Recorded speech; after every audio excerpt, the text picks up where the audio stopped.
嗨，大家好，我是 Alex， 欢迎回来我的频道。在之前的肩膀训练当中，我们学习过双手的反向飞鸟。有同学留言说想要单侧更加孤立的感受，所以说今天这期视频单手的反向飞鸟它来了。在今天的视频当中，我们会学习如何使用单手的反向飞鸟，彻底榨干肩膀的后束。在我们开始之前，先要明白单手训练和双手训练的核心的区别在哪里。单侧训练的时候呢，因为我们只需要关注一侧的肌肉，所以说感受会更加的孤立和充分，而且在做单侧的时候呢，我们的控制也会更好。除此之外，单侧训练可以有更大化的行程，所以在训练的过程当中呢，也可以帮助我们的肩膀达到最大化的拉伸和收缩。首先，我们还是从器械的高度设置开始。单手的反向飞鸟来说呢，其实设置的高度可以更加灵活，但是前提就是一定要保持我们的握把手的位置一定要略微低于我们的肩膀，或者是和我们肩膀保持一样的高度。因为单侧飞鸟它的灵活点主要在于我们的身体，在我们做单侧飞鸟的时候呢，因为我们的身体可以保持坐直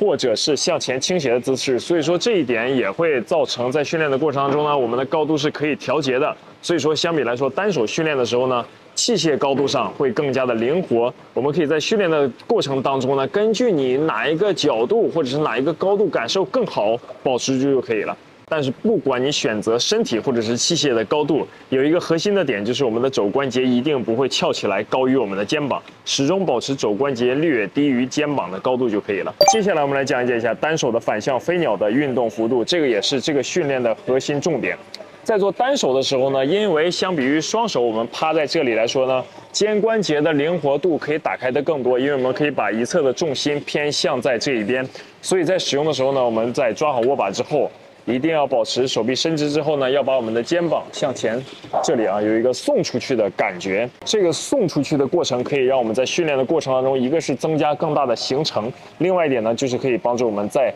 向后收缩的时候呢，肩膀的后侧这里会更加的孤立，而且在拉长的过程当中呢，也会提供一个更好的拉伸的感受，保证了我们在运动的过程当中画半圆，达到一个最大化的轨迹。单手反向飞鸟的发力技巧和双手非常的类似，我们还是始终保持用手掌的外侧边缘的这个位置顶住握把的最高的这个位置啊。所以说发力的时候呢，我们不是握紧在把手上的，而是用手掌的外侧顶住，选择半握拳的方式。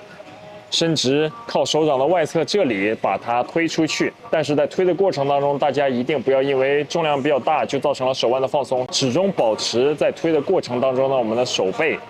和前臂保持一个平直的状态啊，不要造成手腕的扭转啊，因为这样只会额外给手腕增加压力和受伤的风险。接下来我们讲解一下，在做单手反向飞鸟的时候最容易产生的两个问题。这两个问题的原因也是因为我们是在做单手的动作才会造成的。因为我们在做单手的时候呢，因为运动的幅度可以更大，而且身体的角度会更加的灵活，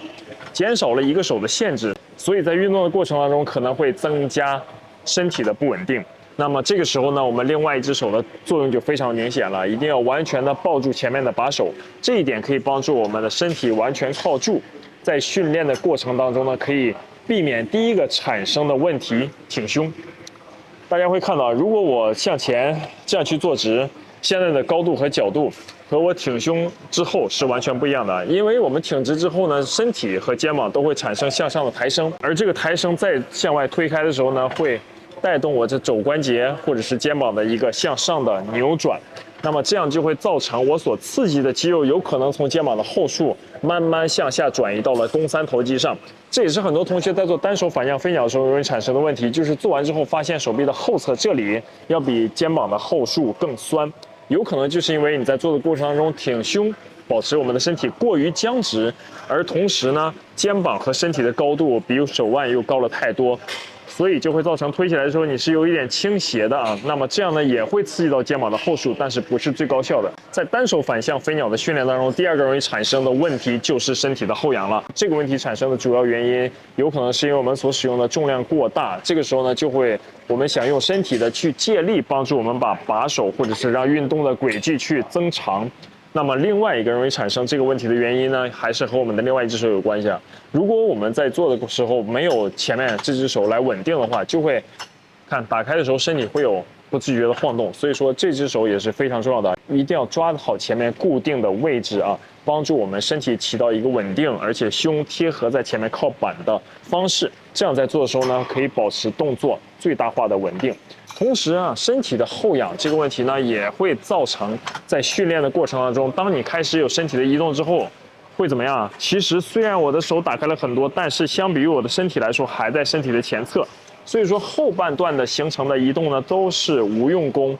这也造成在训练的过程当中呢，我们的三角肌的后束感受不好。所以说在训练的过程当中呢，大家一定要注意这一点，保持身体的稳定，同时找一种身体胸向靠板去趴下来的感觉，从这里向外侧去打开啊。如果在刚开始训练的时候，大家找不好这样的感觉呢，用一个最简单的方式去理解，就是我们可以把额头顶在前面的位置啊，保持额头始终不要离开这个器械。那么这样就可以帮助我们去更好的控制、减少挺胸或者是向后仰的习惯，而且更好的帮助我们去找到向前趴下来的感觉啊。因为只有当我们把身体趴下来之后，才更容易帮助我们把肩膀向前伸。你挺胸的越多，它也会造成肩膀的向后缩。所以说，在训练的过程当中呢，大家一定要保持上半身是一个放松，但是整个躯干是一个稳定的状态。接下来我们来讲解一下，在做单手反向飞鸟的呼吸技巧，和我们使用双手的反向飞鸟呢是一样的。在这里啊，准备动作的时候，深吸一口气，憋住，向外侧打开的过程可以去呼气，或者是拉到顶端的时候再去呼气，慢慢向回拉伸的过程去吸气。因为这个动作在我们做单侧的时候呢，可以有更好的控制，所以说我们的呼吸呢也不要特别的急促，可以保持一个匀速的呼吸方式，慢慢吐气，向回的过程再去慢慢吸气，一个一个做啊。因为单手的训练当中呢，我们更多的就是为了增加我们对于这个动作、对于重量的控制和对于单侧目标肌肉的感受。这样呢，也可以更好的帮助我们平衡在训练的过程当中，找到哪一侧的肌肉感受并不是很好，需要更加针对性的去强化。这样的情况下，单手反向飞鸟的优势就体现出来了，它可以更好的帮助我们去找到单侧发力或者是协调性的不足，更好的帮助我们去补足缺点，而不像是双手的常规动作，只用一个惯用手来主导也可以完成。单手反向飞鸟的训练安排，我建议大家每一组做10到12次，保持每一边做5组。组间休息可以保持在1分钟。如果你是第一次来训练这个动作的话，我建议把它放在第一个做，这样呢，我们可以把更多的注意力和精力都放在肌肉的感受上。我相信一定会给你的三角肌后束带来完全不一样的感觉。今天这期视频希望能够解答这位留言同学的疑惑，单手反向飞鸟的训练方法你学会了吗？如果这期视频对你有帮助的话，记得留下你的1键3连，把这个视频也分享给你身边的朋友们吧。你的支持和关注就是我最大的动力。我是 Alex， 我们下期视频教学继续。